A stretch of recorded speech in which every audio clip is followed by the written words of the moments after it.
राधे राधे। राधे कृष्णा। आप सभी को षष्ठ तिला एकादशी की हार्दिक शुभकामनाएं। आप सब हाथों में तिल ले लें, पुष्प ले लें और षष्ठ तिला एकादशी व्रत कथा सुनना प्रारंभ करें। माघ मास के कृष्ण पक्ष की जो एकादशी आती है उसे हम षष्ठ तिला एकादशी कहते हैं। इस दिन काले तिल का दान करने का विशेष महत्व है। शास्त्रों में कहा गया है कि इस व्रत से पापों का नाश होता है और हमें मोक्ष की प्राप्ति होती है।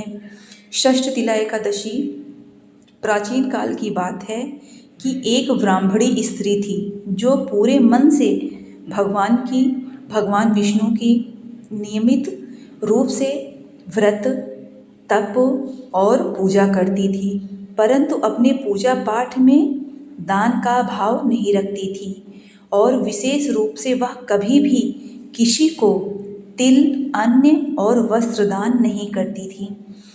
उसकी कठोर तपस्या से भगवान प्रसन्न हुए। एक दिन भगवान विष्णु वृद्ध ब्राह्मण का रूप धारण कर उसके घर आए।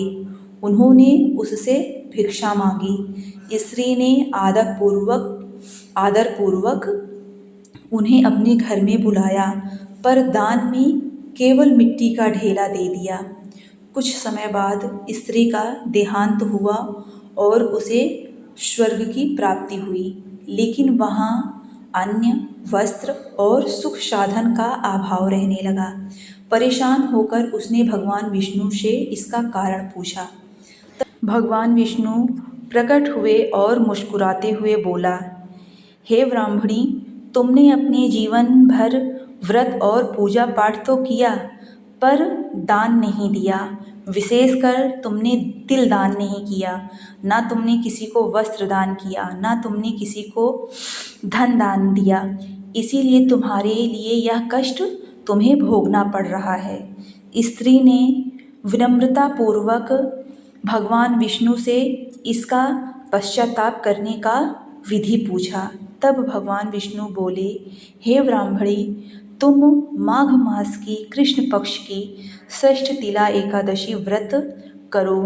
इस दिन तिल से स्नान करना, तिल का दान देना और तिल का उपटन, हवन आदि काम करने से तुम्हें वैकुंठ के सभी संपूर्ण सुखों की प्राप्ति होगी। स्त्री ने विधि पूर्वक षष्ठ तिला एकादशी व्रत किया, दान किया, धर्म किया और उसे इस एकादशी के व्रत के प्रभाव से उसके सारे पाप नष्ट हुए और उसे संपूर्ण वैकुंठ सुख प्राप्त हुआ। इस व्रत के महत्व से दरिद्रता, पाप और कष्ट दूर होते हैं, पितृदोष भी दूर होते हैं, जो हमारे ग्रह बाधा होते हैं वो भी दूर हो जाते हैं। भगवान विष्णु, माता लक्ष्मी की विशेष कृपा प्राप्त होती है और मोक्ष भी प्राप्त होता है। और आइए हम सब शुद्ध घी का दीपक जलाएं और भगवान की आरती करें।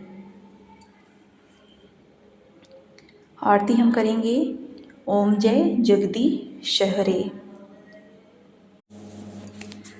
ओम जय जगदीश हरे, स्वामी जय जगदीश हरे।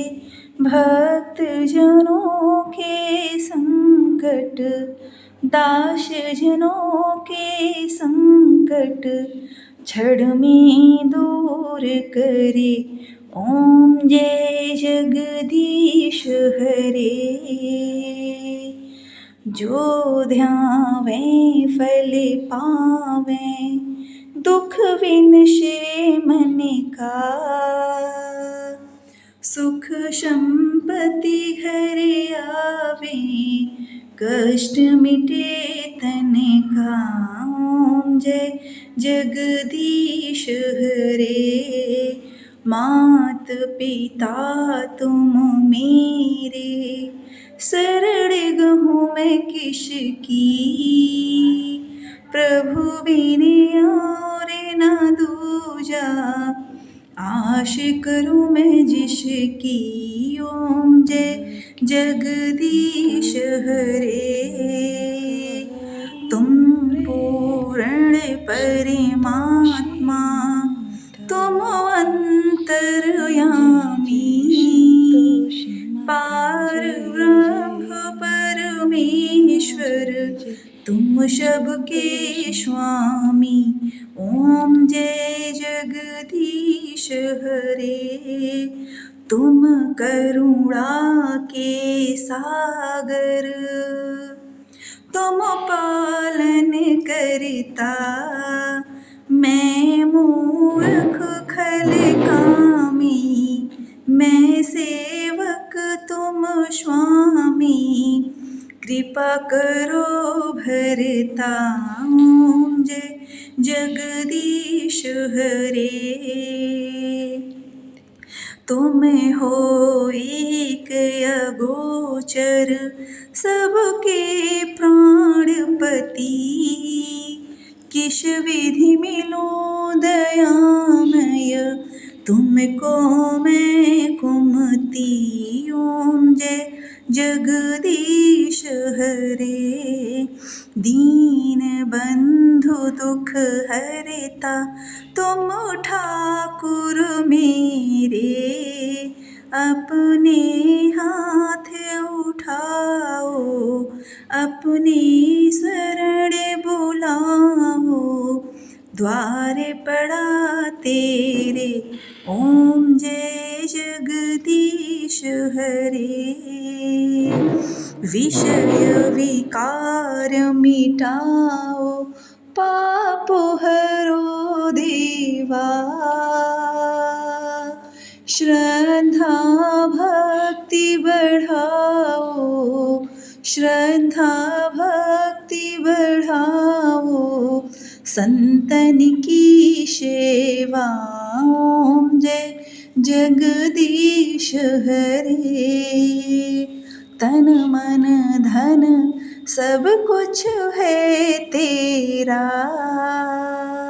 तेरा तुझको अर्पण, तेरा तुझको अर्पण, का लागे मेरा। ओम जय जगदीश हरे। स्वामी जय जगदीश हरे। बोलिए एकादशी महारानी की जय हो। आप सभी को षष्ठ एकादशी व्रत की हार्दिक शुभकामनाएं। ऐसे ही धार्मिक कथा के लिए हमारे चैनल को आप ज़रूर सब्सक्राइब करें और वीडियो को एक लाइक ज़रूर करें। कमेंट्स बॉक्स में जय श्री एकादशी महारानी, जय श्री राधे आप सब अवश्य लिखें। आप सभी को राधे राधे।